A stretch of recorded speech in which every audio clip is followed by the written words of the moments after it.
Hi and welcome to this week's Blockchain News. Akeem is away on assignment this week. I think he's doing his driving test. We'll see how he went next week.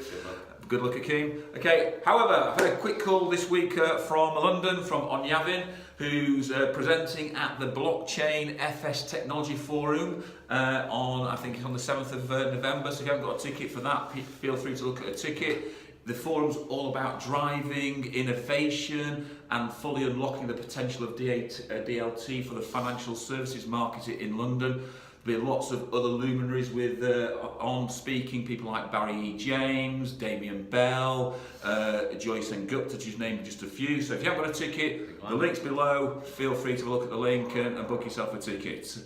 Guys, what's been going on this week? Well, interesting this week, a light-hearted start to celebrate the 10th birthday of Bitcoin. eToro, the cryptocurrency trading platform, placed a ATM which issued Bitcoin credit notes. Nice. Now, it's quite a quirky thing because you had to sing happy birthday to the ATM.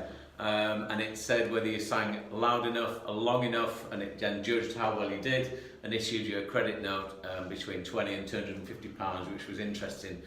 Done this week, so you've missed out unfortunately, but they are got some tie-ups with some sports sponsorship, so it's going to appear at a couple of football grounds, and it won't be a happy birthday, it will be a football chant that you have to sing to the machine to get your Bitcoin credits. So keep an eye out on the press for that. Quite interesting. Well, talking about singing, then let's go on to Sony.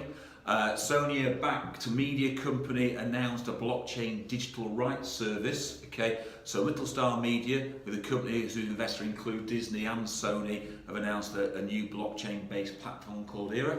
Okay, and the idea is to take the digital advancements of technology and what that's created into the broadcasting market. It's so easy to broadcast people's music nowadays without sort of rights being seen and what's going on that way. So they look at how they can copyright information from the works that have been written by artists, and how they can safeguard that for the future. So good move working there. So eToro might be thinking about their happy birthday song, and who's got the rights for that on there. Bitcoin credit coming their way, maybe. Indeed. And in terms of finance and regulations, the UK Government Crypto Asset Task Force, which was set up earlier this year, which contains the Bank of England, the Finance Conduct Authority and the Treasury, working together to understand legislation around the potential benefits of blockchain. But I think the report, really their output is that it's a considerable risk. Is cryptocurrency as it sits outside the current guidelines. So there's a lot of reports going on, a lot of consultations around financial regularities due to be issued in 2019.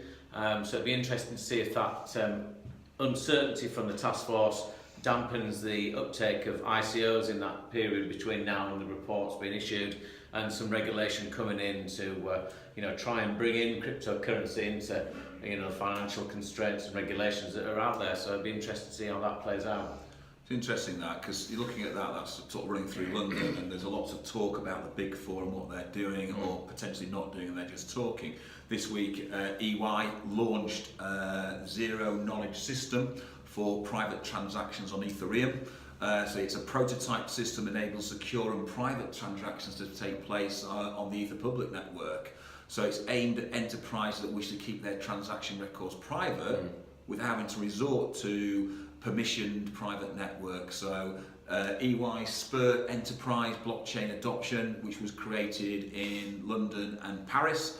They have patents pending on it, so it's just about to release, and they think it'll be launched by 2019. So lots going on in that sort of London market there and the financial sector. So yeah, good news. Anything else on your guy? No, that's it from me. Just a couple of London-centric items today. More to come next week from London. Okay, which is nice. And it's interesting this week that we've seen lots and lots of blockchain forums going on, lots of events going on. There's a big event in Malta going on this week. There was a big event in Switzerland, a big event in Prague. But it's interesting, Malta again sort of made the news because it was announced that their blockchain island forum this week that they're also going to have a strategy for AI as well, because they really want to become a tech island. So it's really interesting to see what they're doing on that and how their government and educational system are sort of blending together to ensure that they become a technology hub that will sort of compete with the rest of the market. Yeah. So good luck to Malta. So that's it this week's Blockchain News. See you next week. Goodbye.